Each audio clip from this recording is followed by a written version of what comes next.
in this journey? How can we help you move you along? Well, the easiest thing to do is just go to Google. Everybody's familiar with that. You're going to search out the hashtag GJ for GM. As simple as that. Okay. Everything will pop up. Or you can put in my name, Garrick Jones, and put petition right behind it, and everything will pop up. So what I did with the petition is I basically set it up like an electronic press kit where you have all of my articles, interviews, all those different things, along with bios and then my qualifications as far as my actual resume, those types of things like that. So I'm challenging fans to do the research. Take your time, get to know me. And from there, you'll get an opportunity to be able to reach me. And that's what I'm doing with the fans right now.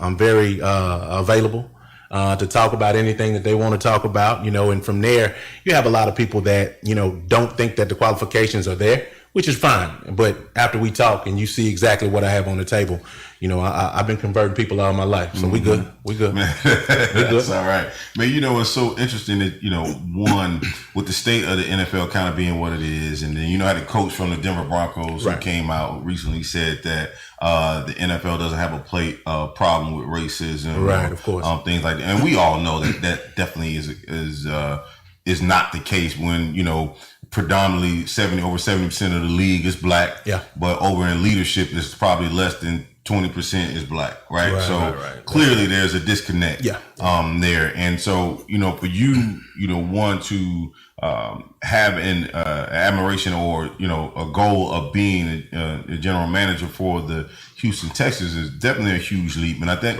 I don't think there's two other black GMs. Two. I know, my guy at Baltimore, I'm losing everybody's name. Ozzie Newsome, Ozzie, he'd been in Baltimore since I think they got there, right? He kind of they rotated him to another position. So you got your people out in Cleveland and then in Miami. Okay. Yeah. All right, cool. So, it's so for just to have those few numbers, right? Right. And then for you to have to take such lengths. Right. One, why did you feel the need to have to do this?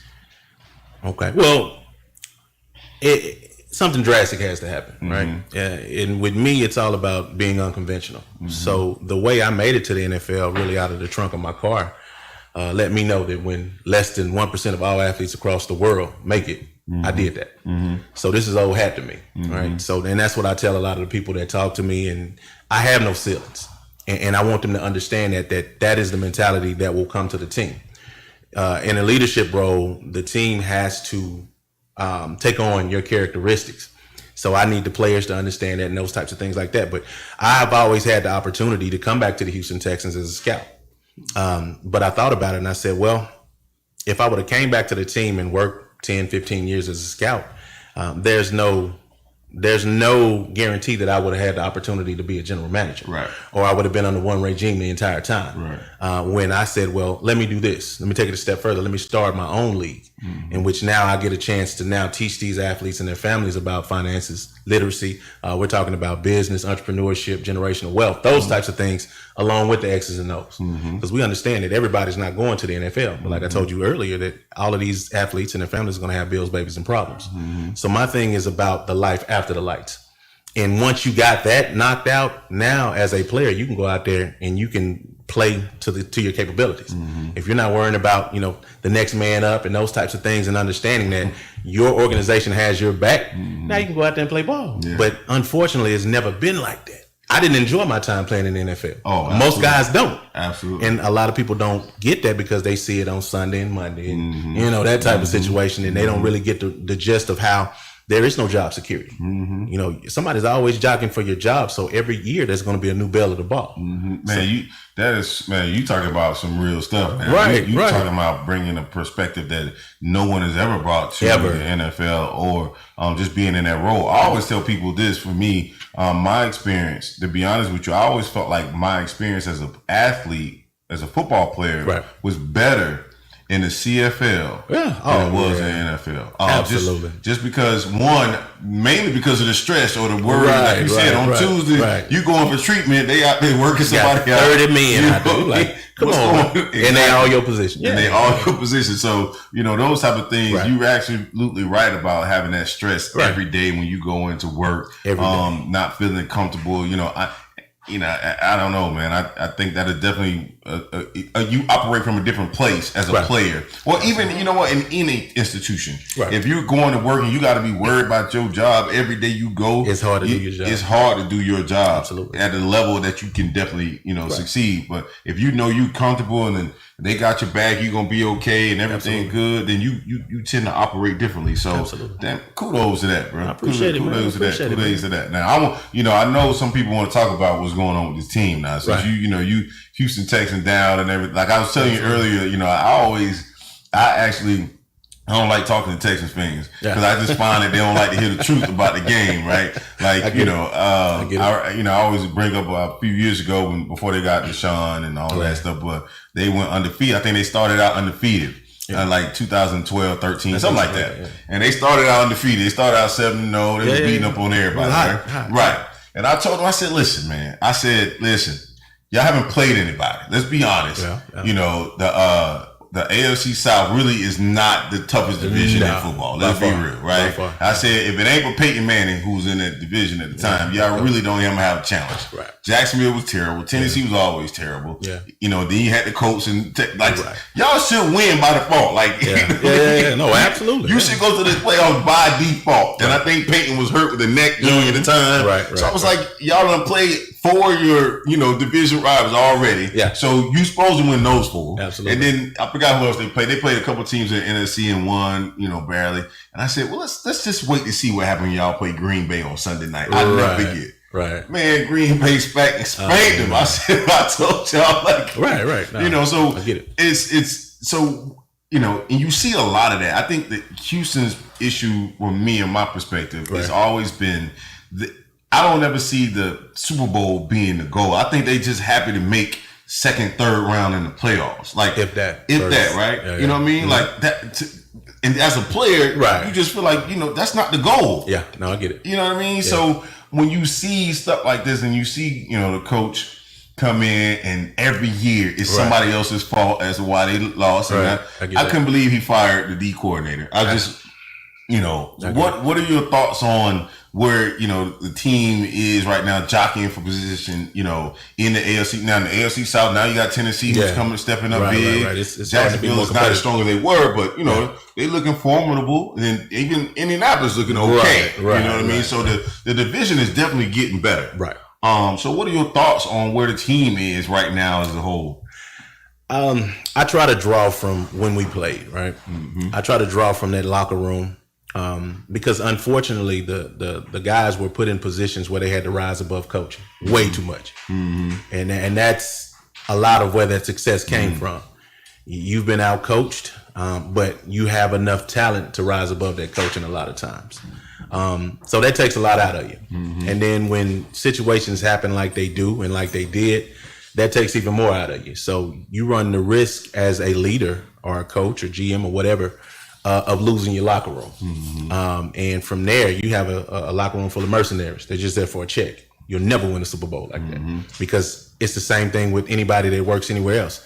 If they're just coming to collect a check, the morale and the efficiency is not there. Right. So you have to have your players engaged at all times in order to take it to the next level.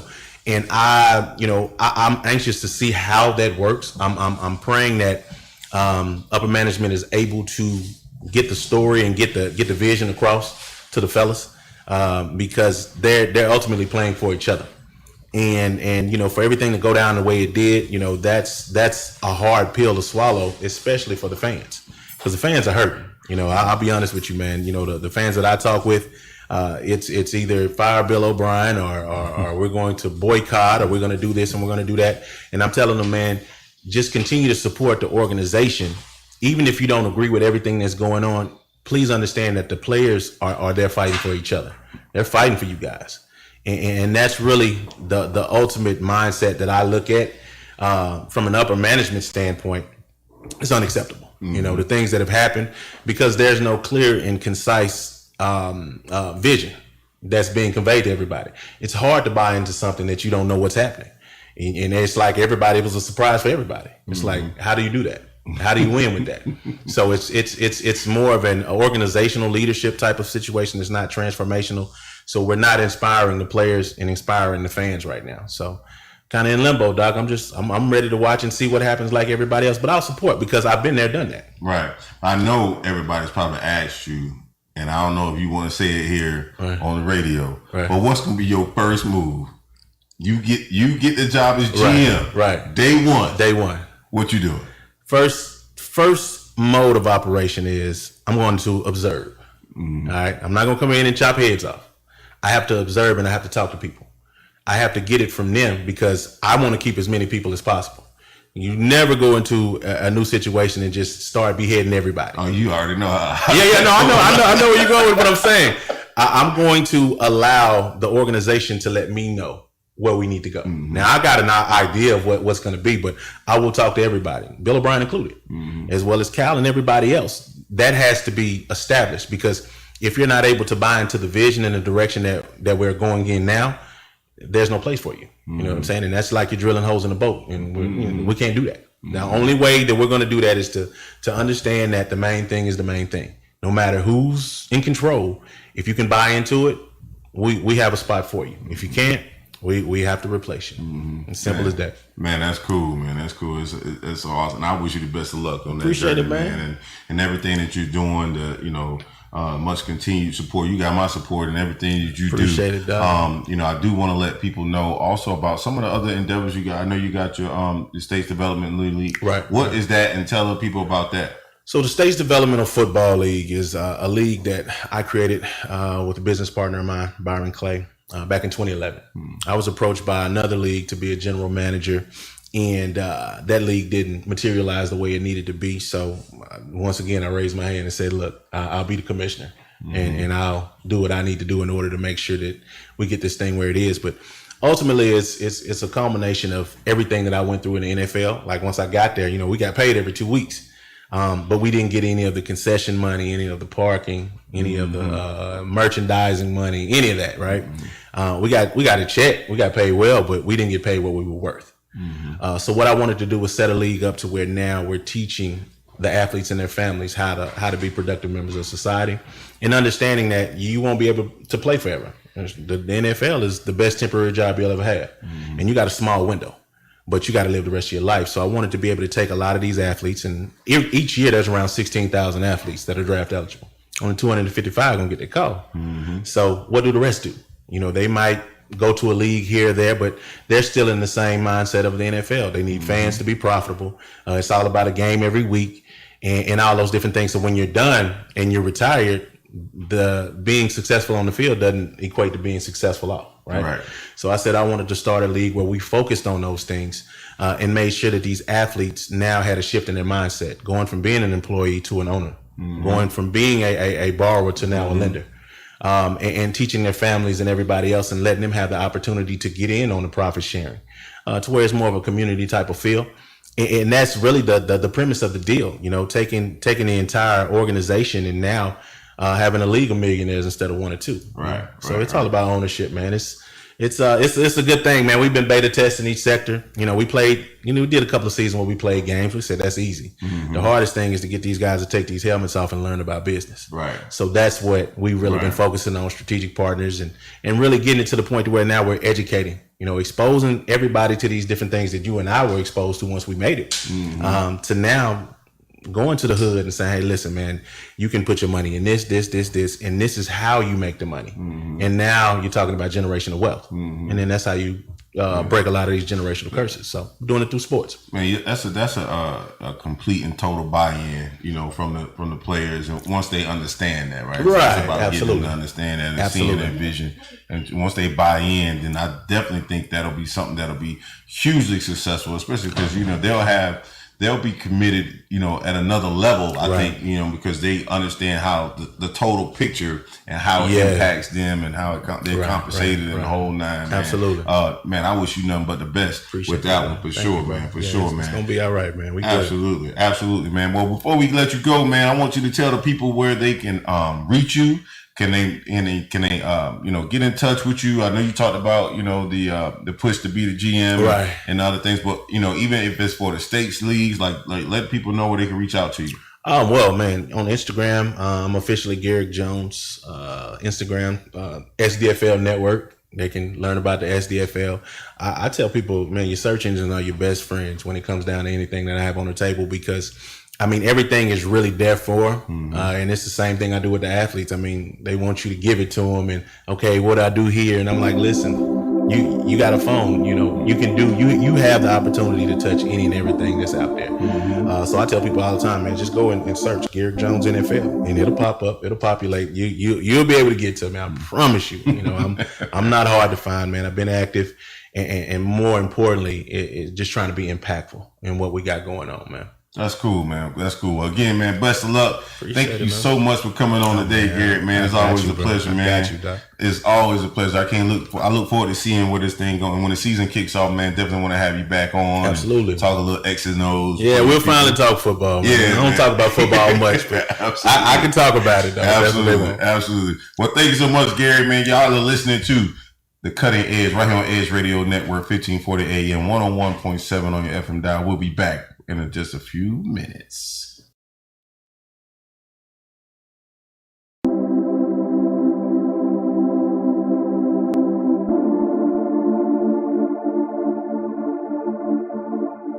So let's talk a little bit about intuitive communication. One of the things that I've always found very fascinating is how we instinctively have a connection to one another. And it's one of those things that no one can really explain. They just seem to feel it. I've always believed that in the realm of creativity, we're connected to a higher source. Some people call it the morphic field. Some people call it the cause of all causes, or the knowing, or God, or any number of different things. And whatever your belief systems are, you can appreciate that we all have a higher intelligence. And that's why when I look at what is happening in the world right now with vitriolic speech and with people who are promoting hate and divisiveness, it's really a sad state of affairs. I mean, if you think about the beauty and the diversity that we have on this planet, you think about all the amazing people that can contribute amazing things.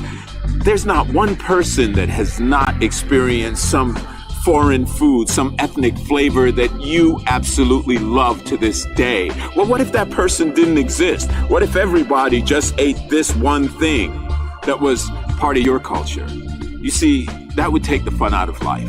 Same thing with music, same thing with fashion, same thing with architecture, same thing with every form of artistic expression. That's what our Creator had in mind when He put us on this planet, to have that kind of wonderful, amazing, creative, synergistic diversity. And when someone has that, that's when they can really appreciate from a worldview how amazing this planet truly is.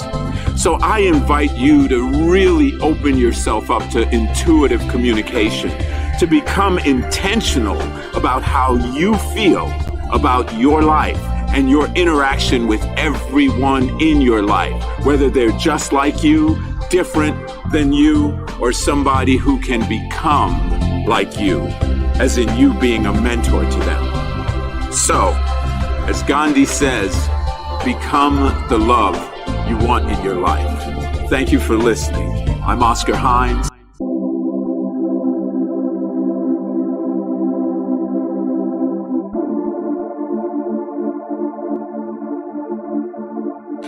So let's talk a little bit about intuitive communication. One of the things that I've always found very fascinating is how we instinctively have a connection to one another. And it's one of those things that no one can really explain. They just seem to feel it. Of creativity, we're connected to a higher source. Some people call it the morphic field. Some people call it the cause of all causes, or the knowing, or God, or any number of different things. And whatever your belief systems are, you can appreciate that we all have a higher intelligence. And that's why when I look at what is happening in the world right now with vitriolic speech and with people who are promoting hate and divisiveness, it's really a sad state of affairs. I mean, if you think about the beauty and the diversity that we have on this planet. You think about all the amazing people that can contribute amazing things. There's not one person that has not experienced some foreign food, some ethnic flavor that you absolutely love to this day. Well, what if that person didn't exist? What if everybody just ate this one thing that was part of your culture? You see, that would take the fun out of life. Same thing with music, same thing with fashion, same thing with architecture, same thing with every form of artistic expression. That's what our Creator had in mind when He put us on this planet, to have that kind of wonderful, amazing, creative, synergistic diversity. And when someone has that, that's when they can really appreciate from a worldview how amazing this planet truly is. So I invite you to really open yourself up to intuitive communication, to become intentional about how you feel about your life and your interaction with everyone in your life, whether they're just like you, different than you, or somebody who can become like you, as in you being a mentor to them. So, as Gandhi says, become the love you want in your life. Thank you for listening. Welcome back. Hey, ladies and gentlemen, thank you so much for tuning in. You're listening to The Cutting Edge right on 1540 AM, 101.7 on your FM dial. I hope you're tuning in on Facebook or wherever we're streaming. Also on edgeradionetwork.com. Feel free to call in at 281-587-1540. That's 281-587-1540. And tonight, or today rather, well, it's not nighttime, I'm moving a little fast. You can tell my mind is already ready for the weekend. Get here. Yes. She's back again. So gracious to have her. I got to call you our Thursday contributor, our business contributor, the founder of Smart CEOs, as I'm getting eyes rolled over here at me, but the founder, the Smart CEO, is going to be coming in every Thursday to offer her, contribute to the show and talk to us about some business, some things that's going on in the business world and trends and different things like that. So I got the lovely Miss Kyra Renell Hardwick. You got it all the way together. I'm so proud of you. Happy Smart CEO Thursday, Al Roundtree. Oh, thank you. So glad that you could be here. My pleasure. And share with us today. I know you heard a little bit about the conversation that I was having with Garrick and how we were talking about football and really the business of football and things like that. I would like to know from you how that translates over, what you heard and like really sports, how it translates over to people that are, becoming entrepreneurs, establishing their own businesses. And as we begin to reopen, how can, that transition or that parallel that you make between the two, the connection you make between sports and business, how can that help them as we get ready to reopen? Well, that's major. So that's a big bite, but I'll go from this perspective. My listening as a consumer of the sport, as an observer of the sport, as a spectator of the sport, I gained a different appreciation from the player's perspective. That's number one, and gained an understanding on some of the aspects that we know as someone in the business community. I know that one of the major pieces that we need to bring to the table is that athletes, actors, creatives, individuals that use that innate talent, we need to bring them more of the business structure because we want to protect their skill set, right? Their talent. And so I do know that, and I'm very hypersensitive to it. But what I love is the assertion approach, to it, and really giving that structure and knowing that there are organizations doing it. We know players set up foundations and create businesses as a result of, really increasing in terms of their finances increasing. But do they really understand the system that they're in? Do they understand how it affects private sector, nonprofit sector at large? That's a question that I really want to dig in a little deeper on, because I think just to kind of tie your question into my answer is, it makes me think about the fact that all landscape is now malleable. It is all at play. Mm-hmm. Everything is available for change and shift. Mm-hmm. And so when I think about it like that, regardless of industry, regardless of focus, it's all at play. Mm-hmm. And today, we get to define the narrative. We've disrupted, we've opened up, we're not done. We're still in process, but there's been enough of an agitation that's happened that more people have awakened to what they can do to take action. And so as a business owner, it is incredible, or I should say it is emphatic that it is my responsibility to understand now really the micro within my sector. So where I am in the space of business development, where I am in the space of nonprofit leadership, I need to understand the micro work that's being done there, because that's where my change is going to happen. It's not necessarily going to be this drastic thing that occurs inside of my industry. I need to understand how to move the needle just one tick, maybe three, to the right or the left. That's where the pivot is really going to be the strongest and the most effective. So when you ask me, like, how does that all go together? It goes together. We need the NFL money. We need the NBA money. We need the players. We need their families. We need all of the wealth that's coming from those industries in order to actually do more in the private sector. Right? I need them on my client roster. Why? Because it helps me to build stronger businesses. How can I help them? By building their business stronger, right? How can I influence the community? By engaging them as a donor. So it all feeds. The ecosystem is one cycle.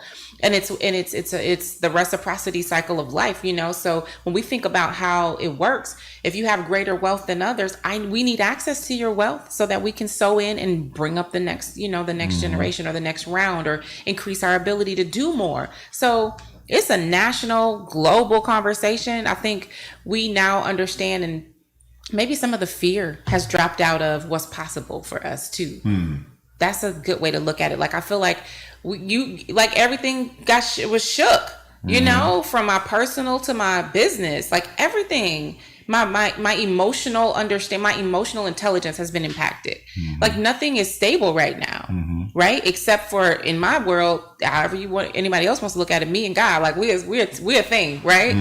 But when we start really thinking about everything's been shaken and everything is at play, it really, really is. And so we get to write the narrative from here, from today, going forward. And it's up to us to talk about how we use all of our resources, whether you have money on the table, time on the table, or your people, your network on the table. It's all valuable. Okay. So, you know, with that being said, I mean, as we are approaching this stage, I guess, of, like you mentioned earlier, one of the focuses you want to talk about was resurgence. So what should, you know, we be doing now in terms of, from a personal position or business position? Like, what should the folks be doing right now as we step into this new phase?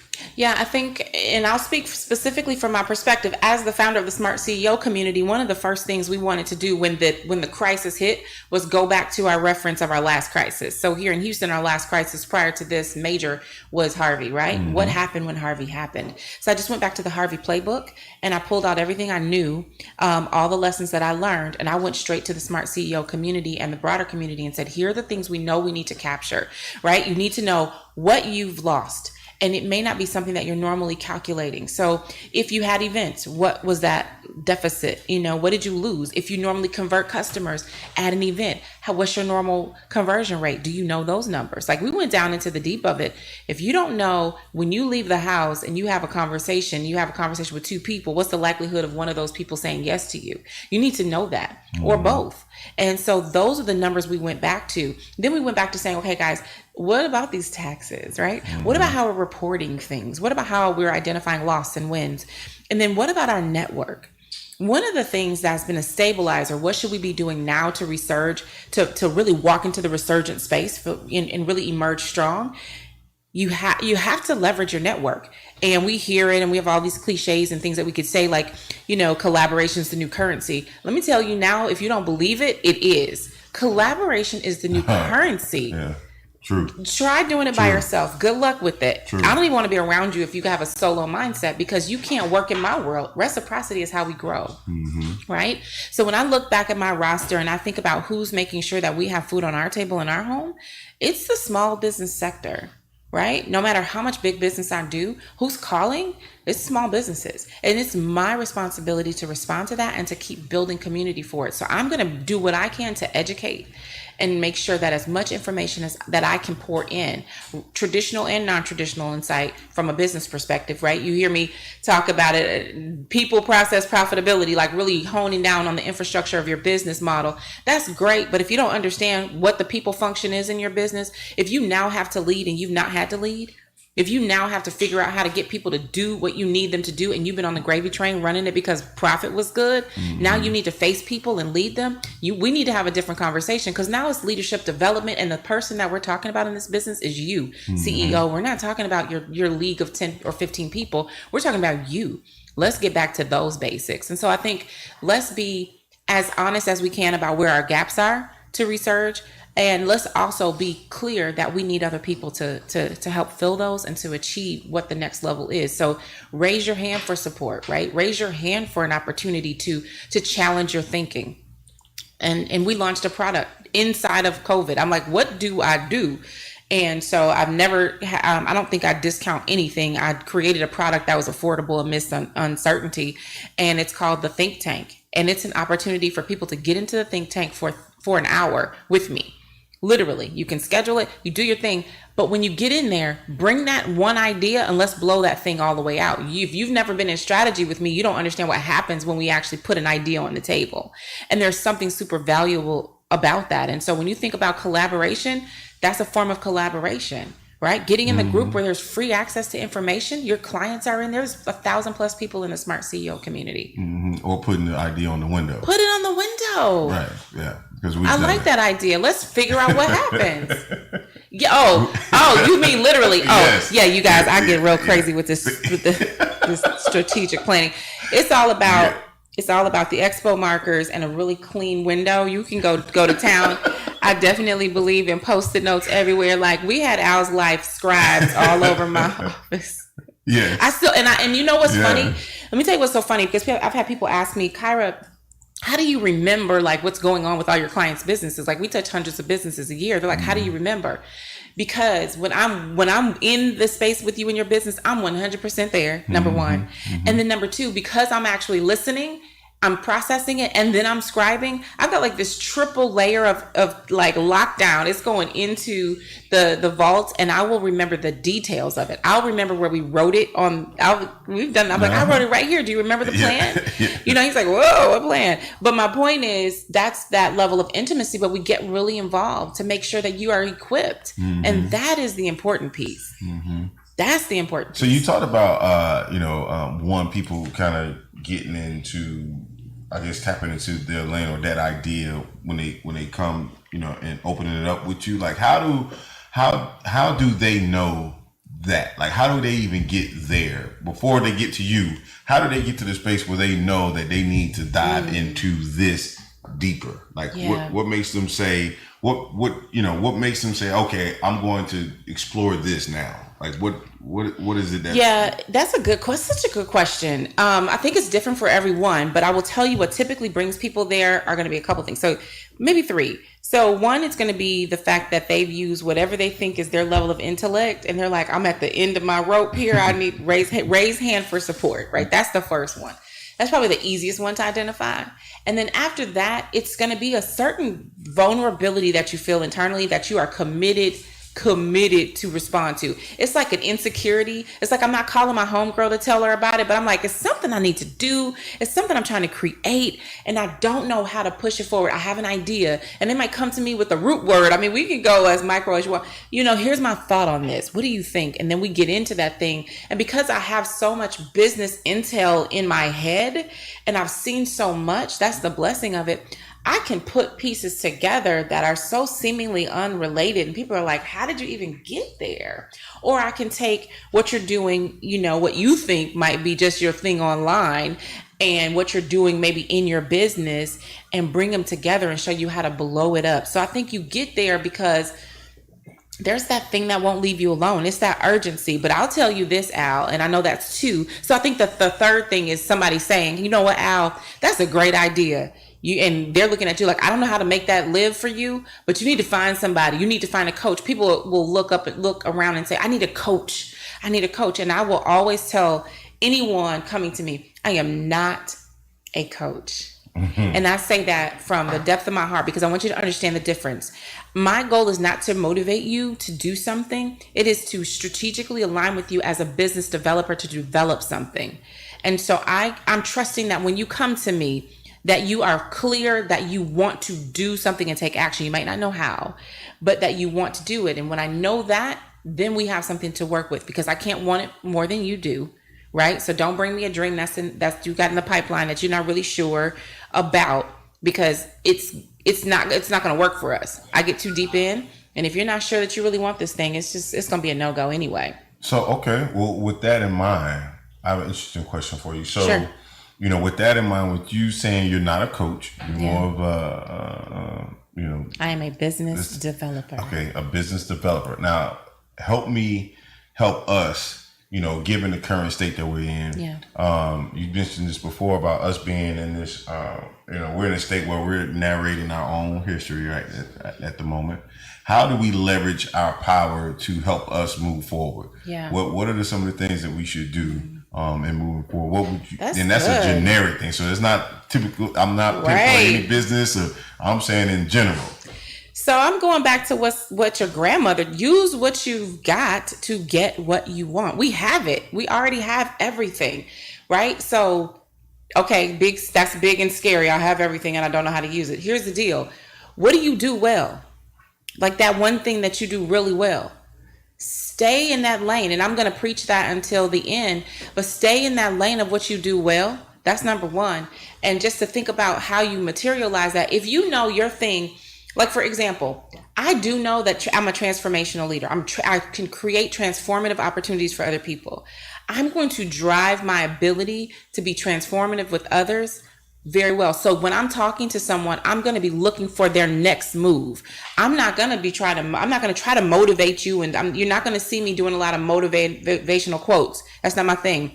I'm trying to get you to think different, think more intuitively, and think more strategically. And so what can we do? Number one, tap into what you already have. You have it. And so how do you figure that out? Get to your journal. Go back and look at the stuff that you've been crying about, you've been hoping for, you've been dreaming for, you've been thinking about. Go back to the fundamentals of that. If you don't journal, start journaling now. I think being alone probably drew a lot of people to a pen and a pad, or some books, right? Mm-hmm. What are the things that you have the most of in your home? What kind of books do you have? What are you reading? Are you emotional a lot of the time? What are the things that are driving or triggering you? And sometimes it could be as simple as, you really want to take better care of your kids, right? What in that lane is preventing you from doing that? But you're passionate about kids.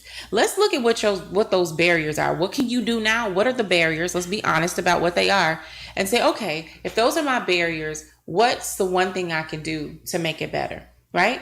If it's stopping and having a meaningful conversation with your kids every day at 9 p.m. before they go to bed, then do that. And then now, once you get a rhythm of it, now you're going to get some results because of that, because they're going to feel more connected to you. You're teaching them habits, time management, relationship. You're honoring your word. Like, look at all the things you're teaching your kids, and you're learning it as well. That one thing, guess what you get to do with that one thing once you master it? Teach another parent how to do it. Mm-hmm. Teach another father how to do that. Teach another mother how to do that. Right? Teach an older sibling that has responsibility or guardianship of their siblings how to create meaningful moments. Do you know how far that goes in the classroom, in the workplace? Like, that's masterful. You do know they can carry that skill set into college? That one thing. Mm-hmm. I know, right? Yeah, that's awesome. That was big. That's awesome. Yeah. It hit me. Let's drill down a little further there. Let's go. Y'all, he is loaded. Like the absolutely. arsenal. So I'm ready for you today. I'm ready for it. So I want to take that same question statement, because that was very generic, and I think that applies to any and everybody. Okay. Right? All right. So now, given the current state of our country at this time, yes, where we are with this racial issue, that's going on with that in the country, how does the African American community leverage its power, given that we're at this historic moment in time, and how do we to create to benefit from benefit, grow, what have you? How do we leverage this moment for us? I'm ready for this question. I'm so ready for this question, and I'm going to tell you like I told. So I'm going to give you my story. I'm going to give you my how. So before the school year let out, my daughter attends the Houston School of Performing and Visual Arts, and also known as HSPVA, right? Okay. And so it's a thing. And so understanding that school notoriously was one of the first diverse schools in Houston in HISD, but it's also now probably one of the most racially it has a lot of racial inequity based on ratio and programming and things like that. So our minority population is far less than our you know what I'm trying to say. Our minority population is than our. I think I got it. You know what I'm trying to say. So there's less black kids than our others. I don't know what the word was. Yeah. So anyway, what I'm saying is, I don't say it enough. So what I'm saying is, one of the taps I received on my shoulder was, "Hey, you're an actively involved parent. We'd love for you to come and be a part of our Black parent organization." So if you know me, you know that took me like 10 minutes to process, because I was like, so did you pick me because I'm Black? Like, let's go with the obvious stuff, right? And then I'm like, well, did you pick me because, of what I do? So I'm like processing, and I'm like, Kyra, it's all of it. Like, it's all in all. Absolutely. And so one of the things that I shared with the committee, and so they've renamed that committee, and I'm going to share this because I think this is huge. It speaks to the way that we've thought and the way that we've been able to think forward. And I'm going to tell you what I share with them. And that's my answer. It's now called Black Legacy in the Arts. That's what that organization is now called. And so from my perspective, that changes the narrative on how we look at that organization. It doesn't change the past, the history, the way they've done business, the way they've managed parent programming, schools, all of it, the academics, whatever, the art programs. It does change now how I approach it. And because we have the right community sensitivity, social awareness kind of fireball right now, what I shared with them is that I don't know that we need to go back and apologize for the bad and the wrong. We're so all very acutely aware. Our kids are far more aware even than we are. They have such an immersion in, they're so immersed in social media. It's right there. It's prevalent. It's in their timeline. They're having the black, white, brown conversation. So we don't need to go back and talk about the most obvious pieces of it. But how about we establish now the foundational texture of our culture and show our kids, our parents, of all types, all races, whatever, all origins, show them how to write the narrative going forward. So what can we do now? The pen is in our hands, people. The pen is in our hand. I don't care who has authority. The pen is in our hand. And I believe that with all of what I have. It is our ability. We now have the ability to narrate, to write, to lead, to edit. It's us. So we now get to write this script. We get to write this playbook. We get to establish the boundaries. We get to teach our children the way to edit when history comes back to them and it wasn't real and they were present for it. We now get to empower our family with that legacy language that our grandparents and our great-grandparents tried to give us once they arrived into a position of authority and had resources.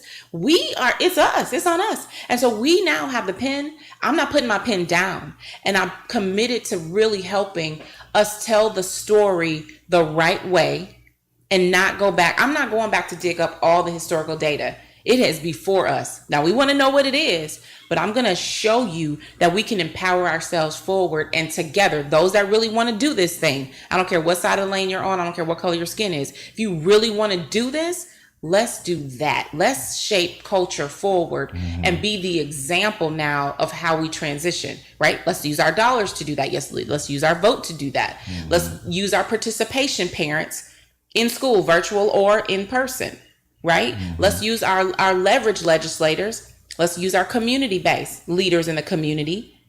You're running a business in the community. You're running community organizations. You're on the council. Let's use this. Let's really deepen it, and let's pick up our pen and let's really write this narrative going forward. Not talk, not lip service, not lip service. Like, let's have the real focus be on how we write it going forward. That means, what are we documenting? Write something. Write a book. Write a narrative. Write an op-ed. You get to put your pen to it, and you get to talk about how we're going to move this needle. Right. That's our thing. That's my how. Oh, that's your how. Yeah. Preach, sister. Go ahead, Olivia Pope. I got you. I'm with you. I'll fight you for it. I love it though. I definitely appreciate the vision and the mindset with you, because I think it's true. I think you're right. I think you hit it on the head. I think, but there's a lot of different angles I think that yeah. we could take at this thing, and dealing with all the stuff that's going on. There's so much, and there's so much to unpack and talk about. But I just appreciate you coming on the show and contributing, giving us your time.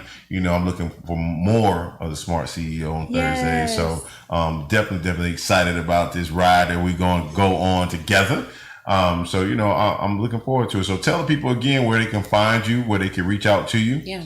So you can find Kyra Hardwick, Kyra Hardwick. You can find me on all social media platforms. You can find me on Instagram, LinkedIn. Definitely connect with me on LinkedIn there. If you want to look up the Kyra Company, it is the Kyra Company, all spelled out.com. You can find Smart CEOs online. You can find them on Facebook. There's a private community. If you want in, just tap the request and I will review and let you in, or we'll have another conversation. But we are select. Everybody don't get in. But the reason why is because we want people that are really serious about engaging and being a part of it. Like, don't come in and try to mess up our numbers. And we're giving out good information. So don't come in here just to consume, be a part of. And so you can find us on all those platforms. The Kyra Company is our consulting firm, and we are excited to be a part of what you've got going on, Al Roundtree. Oh, man. Well, listen, the pleasure is mine. So I'm just grateful, again, that you're here, and looking forward to you coming back next week. We're going to continue this ride. So y'all listening to The Cutting Edge right here on Edge Radio Network. Thank you so much for listening. We'll be back next week with some more amazing guests, more amazing conversation, a good time. Again, all of our listeners, we want to thank you for listening, paying attention to us right here on the Edge Radio Network. We'll see you next week. Thanks.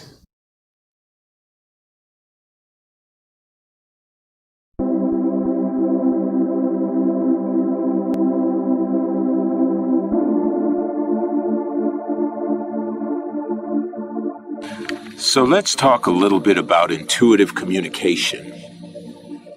One of the things that I've always found very fascinating is how we instinctively have a connection to one another. And it's one of those things that no one can really explain. They just seem to feel it. I've always believed that in the realm of creativity, we're connected to a higher source. Some people call it the morphic field. Some people call it the cause of all causes, or the knowing, or God, or any number of different things.